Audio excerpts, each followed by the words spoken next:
Alright, so today should be pretty exciting. I got my first new paddle in a while. I snapped my Kirko. I snapped my Kirko paddle last weekend, and I bought this Axon. It's a factory second, so it's got some blemishes somewhere, but I don't give a crap about any of that.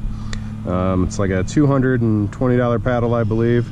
The Master Angler carbon shaft, carbon nylon blade, 250 centimeters, is adjustable from 240 to 250, I believe, and 31 ounces, which isn't bad. It's a pretty light paddle. The Kirko I was using was a little bit lighter, but I think that might have something to do with these handles, which I'm still not really sure about. Kind of feel like I might need to adjust where they're at if possible, or just remove them, but I know they're like a selling point for the paddle. Otherwise, it's just a pretty standard paddle. Got your adjustments, 0, 30, 60. Might be a little annoying if you need a 45, but I usually use a 30-degree angle and I'm pretty good.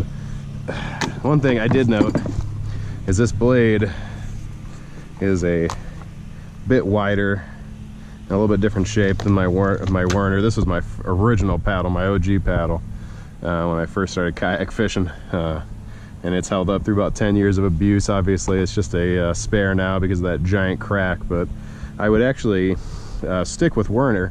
However, their warranty policy is terrible. They didn't really take the cue from a company like St. Croix, which I'm sure after I say this will change, but St. Croix, all you gotta do is show the broken pieces and then snap it at a certain angle, and they'll send you your new warranty rod. Whereas Werner, you got to send it to their factory, and to send a paddle to their factory, when you ship it, like close to $100, which is just insane. So I'm really hesitant to buy Werner paddles now, even though I've had two and I've absolutely loved them. I did have a carbon fiber one that I broke in another video. I'll link in the description, but that snapped right here actually, while I was paddling downstream, and put me into a log jam. Luckily I wasn't on anything crazy, so it didn't end up in me flipping or anything, but it was a bit scary when it happened. So all right, well, I'm gonna get out in the water and we'll see how this paddle does. I'm pretty excited about it. Well, so far so good. I don't hate this handle setup as much as I thought I was going to. The blades, and maybe this is just because the ones I had were, the Kirko I had was stiffer, but the blades definitely feel a little bit flexier, so I'm not sure how that's gonna go, but otherwise it's pushing me through this backwards pretty easy. Got a real shallow launch here, so I think this was an old quarry. Never actually fished this before. There's 3 lakes, and they're kind of out in the middle of farm country here in Michigan.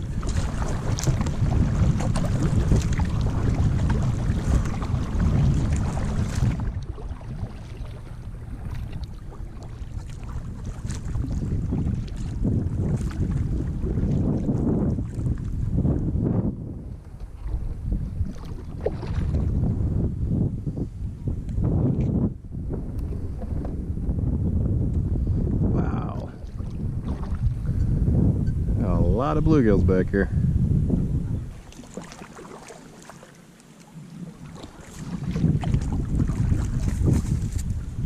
This is pretty cool. Got a little beaver dam right here. Curious to see. I kind of want to lift over and check it out.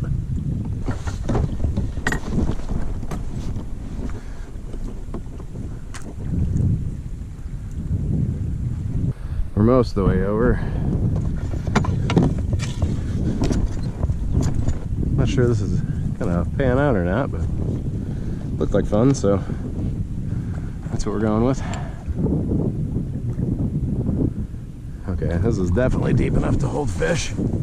So there is definitely a bit of current here, a little more than I was expecting. There's actually a pretty decent flow over the top. I'm sure that has a lot to do with the rain we've been having this spring. But one thing I definitely don't think you'll hear about this paddle though is that these grips, I don't know if it's just because they're in the sun or they're getting sweat on, they're new, they smell terrible. Like if they keep smelling like this, I would probably not use this paddle. I was paddling across and I was like, what is that smell? And it's just these grips. I don't know if it's just what they used for the grips. It's really soft. It feels nice, but man, you get it in the sun or you get some heat on it, it smells. And like long term, that might be a negative. Everything else about them though feels good. Paddling across, again, one thing I am semi-concerned about is that the paddles just feel a lot more flexible than I'm used to, and maybe it's intentional, just the design, or you know, maybe I'm just granted my paddles were a couple years old, so maybe there's something new out there. Definitely flex more, like you can kind of even see it when I'm pushing.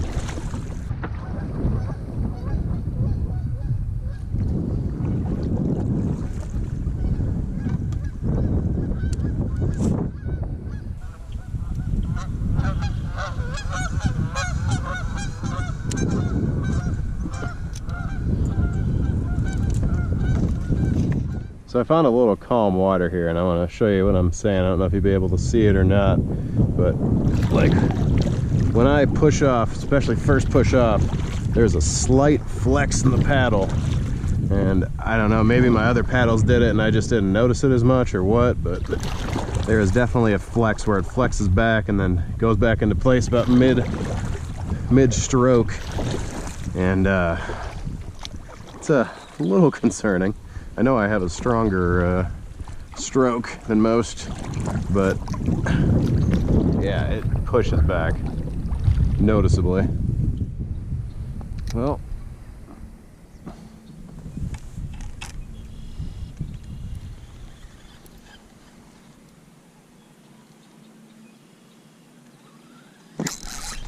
ooh, okay. See, I knew there was gonna be fish back here.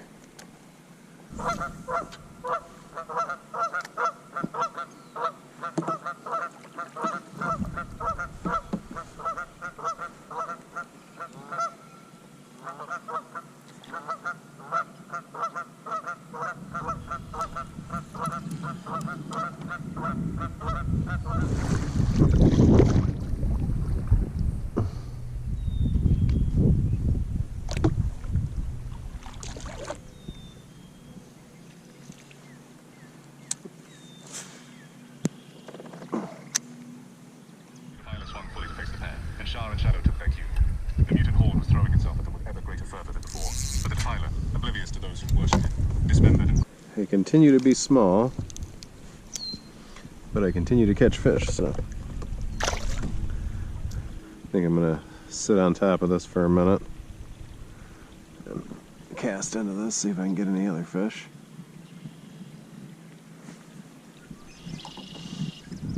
I've heard that there's some big bass in this lake, so I'm hopeful. Yep, already got it.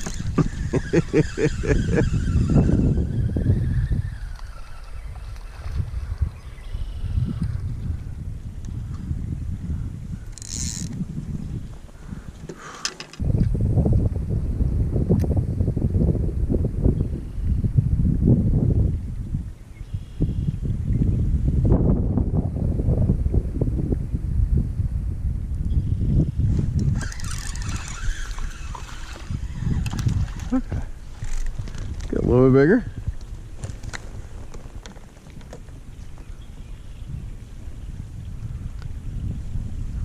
Yeah.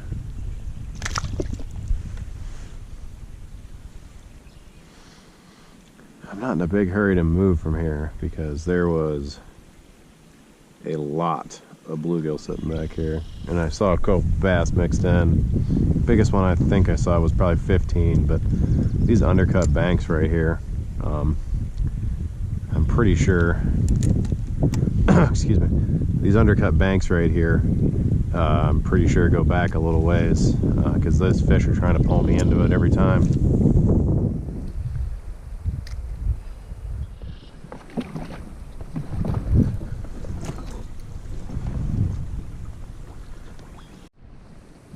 Yeah, you can kind of, I don't not sure if you can see that, but they can definitely go back a ways in those undercut banks. Oh, and there's another little creek right here too.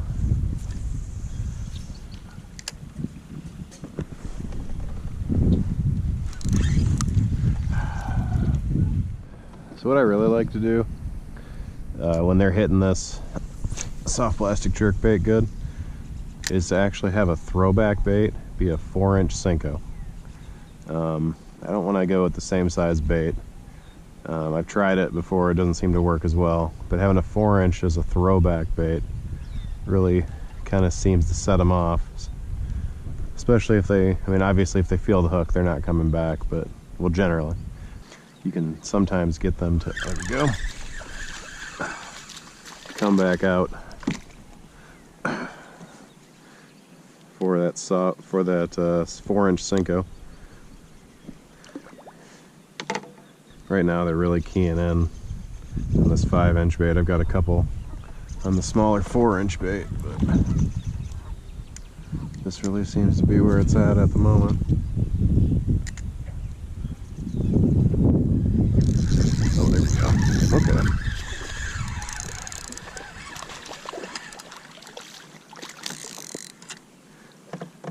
There we go. A little bit thicker guy. Bit of a gut on him. Sure, he's just back here. There's a ton of bluegill back here when I first came through. There's a bunch of bluegill in this lake in general. And it looks like he's eating.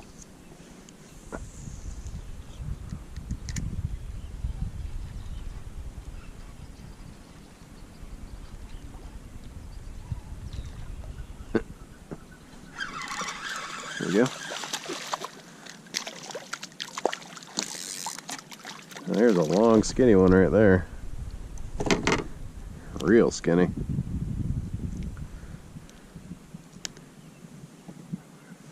I think these fish are starting to get ready to spawn. I haven't seen any like big enough beds to be a bass bed yet, but I definitely saw them amongst these bait fish, so.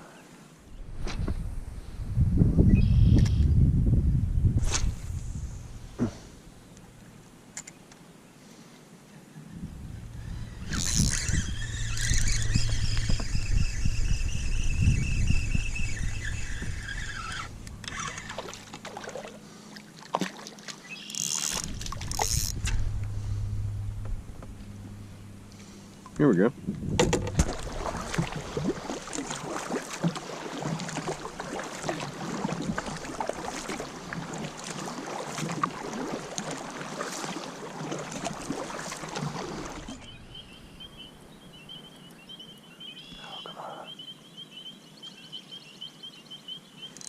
There we go.